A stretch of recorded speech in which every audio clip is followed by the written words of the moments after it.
To the explainer. Have you ever wondered? Welcome to the explainer. Have you ever wondered how emergency professionals make those split-second life or death decisions when everything is going wrong? Well, today, we're going to get inside their heads and see exactly how they take a scene of pure chaos and turn it into a series of clear life-saving steps.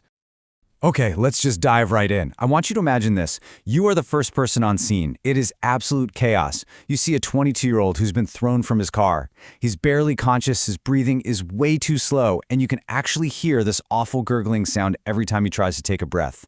Your heart is pounding. What do you do first? I mean, think about it. There's so much wrong here. The breathing, the fact he's not really conscious. What about bleeding you can't see? Everything seems like the #1 priority. So the real question is, where in the world do you even begin? Well, the answer isn't some single magic action. It's a system. Emergency providers, they rely on this repeatable framework, this mental checklist that lets them bring order to any crisis. It's how they cut through all that noise to find the one signal that matters most. Think of this whole process like a funnel. You start really broad, with just a first impression and basic life support. Then you narrow it down to what's called the primary assessment. And this is all about finding and fixing what is going to kill the patient right now. Only after you've handled that do you move on to the secondary assessment, which is where you dig in and figure out the bigger picture. So, let's start with that primary assessment. This is the absolute core of it all. It's a rapid-fire check of the 5 things that can kill a patient the fastest. It's a simple little acronym. A, B, C, D, E, that guides every single decision in those first critical moments. First up, A is for airway. Can air actually get in and out? For our patient, yeah, the airway is technically open, but that gurgling sound, that is a huge red flag. It means something is blocking it, probably blood, and that is an immediate life-threatening problem. Because look, if they can't get air in, nothing else we do is going to matter, period. Okay, next up is B for breathing. A normal, healthy adult breathes somewhere between 12 and 20 times a minute. Our patient is at 8, and his breaths are shallow. That is dangerously slow. It means he is not getting nearly enough oxygen into his lungs, and he is spiraling towards total respiratory failure. Then we've got C for circulation. Is blood getting to all the important places? That cool, pale, clammy skin is a textbook sign of shock.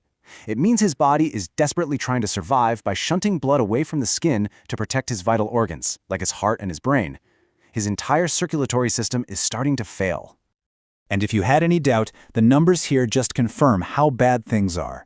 His blood pressure has plummeted, his heart is racing trying to make up for it, and his oxygen level is down at 85%. This isn't just shock, this is profound, life-threatening shock. D stands for disability, which is really just a quick check of brain function. Our patient isn't awake and talking. He's only semi-conscious and just pulls away from a painful stimulus. And that's another massive red flag telling us his brain either isn't getting enough oxygen or might have been injured in the crash. And finally, E is for exposure. You absolutely have to see the whole patient to find everything that's wrong. And sure enough, we find 2 more life threats. A badly broken leg, which can bleed a ton, and a deviated trachea. That tracheal deviation, that is a terrifying sign of something called a tension pneumothorax, a collapsed lung that's literally squeezing the heart and great vessels. Okay, but what happens when things go from terrible to the absolute worst-case scenario, and the patient's heart stops beating entirely? This is cardiac arrest. The systematic approach continues, but the focus, it shifts dramatically. In a cardiac arrest, every single second counts. The entire team's focus, all the noise and chaos, it all narrows down to one single question. The second that heart monitor is on, everything depends on the answer to this. And this is it. Is the rhythm shockable? It's a simple yes or no question, but it changes everything. The entire treatment plan splits into 2 completely different paths.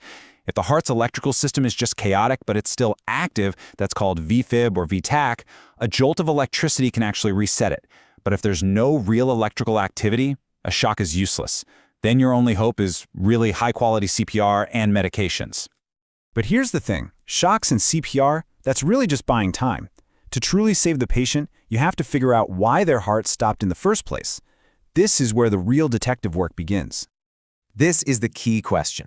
So while one person is doing chest compressions and another is managing the airway, the team leader is mentally running through this checklist of common and, more importantly, reversible reasons for the arrest. That checklist is called the H's and T's. It's just a simple way to remember the most common culprits. They'll run through the H's first, things like hypoxia, which is low oxygen, or hypovolemia, not enough blood volume. A great example is hypoglycemia. Let's say we find out this patient is a diabetic and their blood sugar is 42. Boom, that could be it. Fixing that one number could be the key to getting their heart started again. And then they move right on to the T's, thinking about things like trauma, a blood clot or thrombosis, or that tension pneumothorax we talked about earlier. And a huge one is toxins. Imagine the patient was found with tiny pinpoint pupils and was barely breathing. Well, that just screams opioid overdose. And in that case, the reversal drug naloxone isn't just a medication, it's the antidote that could save their life. So at the end of the day, these frameworks, the ABCDEs, the H's and T's, they don't replace good clinical judgment. Not at all. What they do is they provide a powerful structure, a mental scaffold to hold on to when everything is falling apart. It's what allows a whole team of people to think clearly and act decisively when a life is hanging in the balance. And you know, this kind of brings it all back to you, doesn't it? This systematic way of thinking isn't just for paramedics and doctors. It's a tool for anyone who's facing a complex, high-stakes problem, whether that's in a boardroom, a workshop, or even a family crisis. It's about having a framework to rely on when the pressure is on. So let me ask you, when the chaos hits, what's your system?